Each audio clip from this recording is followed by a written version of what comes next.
બધાને ભીખુભાઈ ખુમાણના રામ રામ.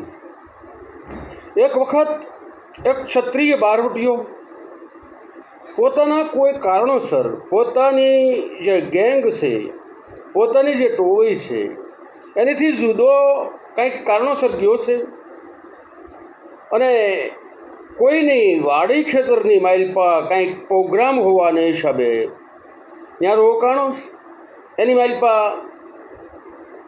એની જે ઘોડી છે એ ઘોડીને સર્પદંશ થયો અને ઘોડી મરણ પામી.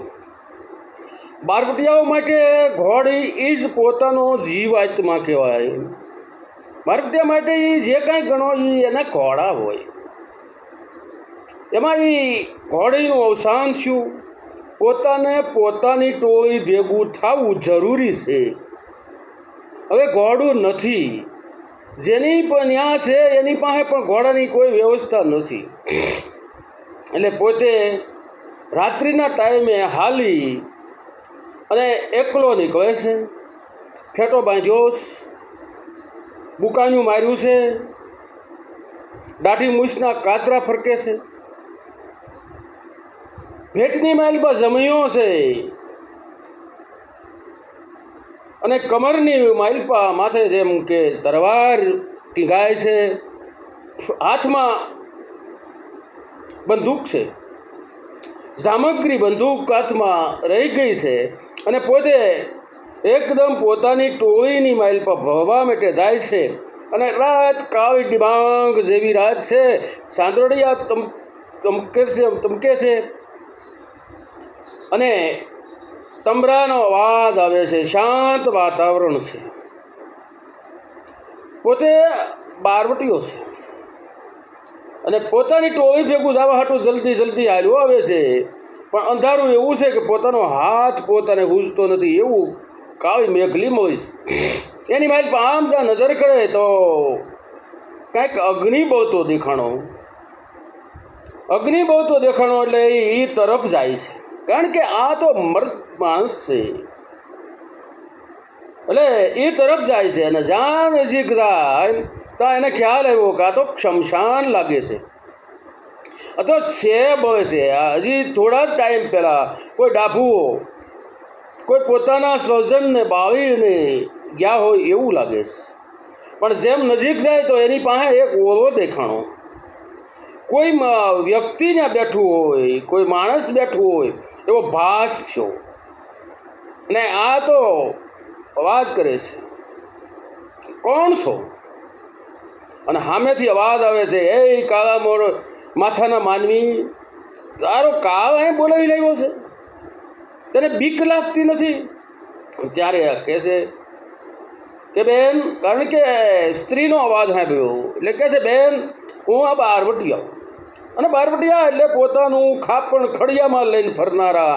અમને ડર ન હોય, અમને બીક ન હોય, અમે મરવા માટે તો બહાર નીકળ્યા છીએ બેન, પણ તું અહીંયા શું કરસ?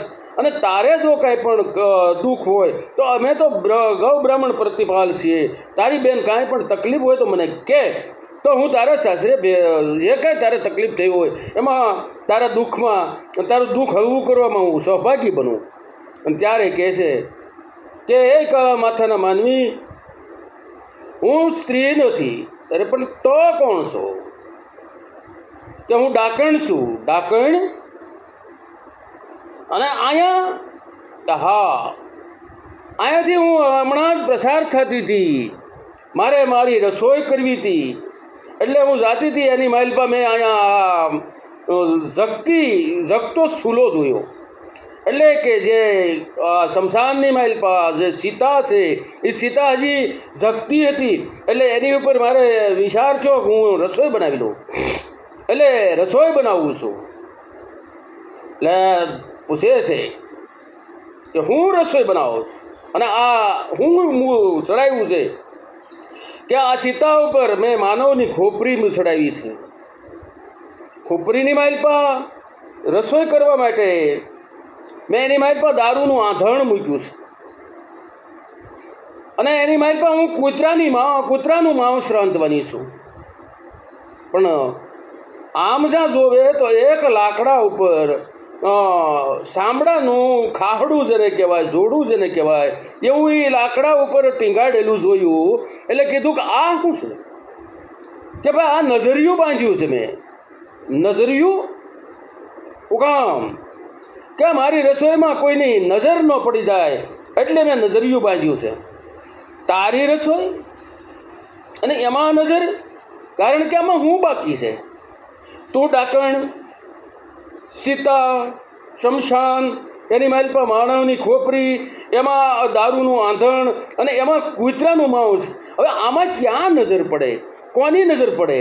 અને તે કહે છે કે હે કાળા માથાના માનવી, આ જગતની માલપા જે માનવીઓ છે અને એ માનવીઓની માલપા એવા જે માનવીઓ છે કે જે એ બેનું દીકરીઓને દુભાવ્યા છે, જેણે ભાઈ ભાગ લઈ લીધા છે, જેણે ગૌસર ખેડ્યા છે, જેણે ગરીબ ગુજારના ગળા લૂછા છે, ગરીબ ગુજારના લોહી વહેવા છે, જેણે નિર્દોષ લોકોને હેરાન કર્યા છે, એની દુઆ લીધી છે એવા, અને જેણે ભાઈ ભાગ લઈ લીધા છે, આવા જે કાર્યો કર્યા છે એ તમામ મારી કરતાં પણ નીચ છે. આવા કૃત્ય કરનારા એ મારી કરતાં પણ નીચ છે. અને એની નજર મારી આ રસોઈ ઉપર પડી જાય તો મારી રસોઈ બગડી જાય. માટે મેં આ નજરિયું કર્યું છે. અને હે કાળા માથાના માનવી, તને પણ કહું છું કે આવા જે કોઈ માણસો હોય, આવા જેણે કૃત્ય કર્યા હોય અને આવા જે માનવી હોય એની ત્યાં તું પાણી પણ ન પીતો ભાઈ, નકર તારી પણ બુદ્ધિ ભ્રષ્ટ થઈ જાય. કારણ કે ભલે તું બારવટે રહ્યો પણ તમે નેક ટેક ઉપર હાલનારા છો, તમે ગૌ બ્રાહ્મણ પ્રતિપાલ છો. તે જ મને કીધું કે બેન, અને તે મને બેન કીધી. અને એટલા માટે કહું છું કે આવા જે કોઈ છે એના ઘરનું પાણી પણ ન પીતો. જય માતાજી.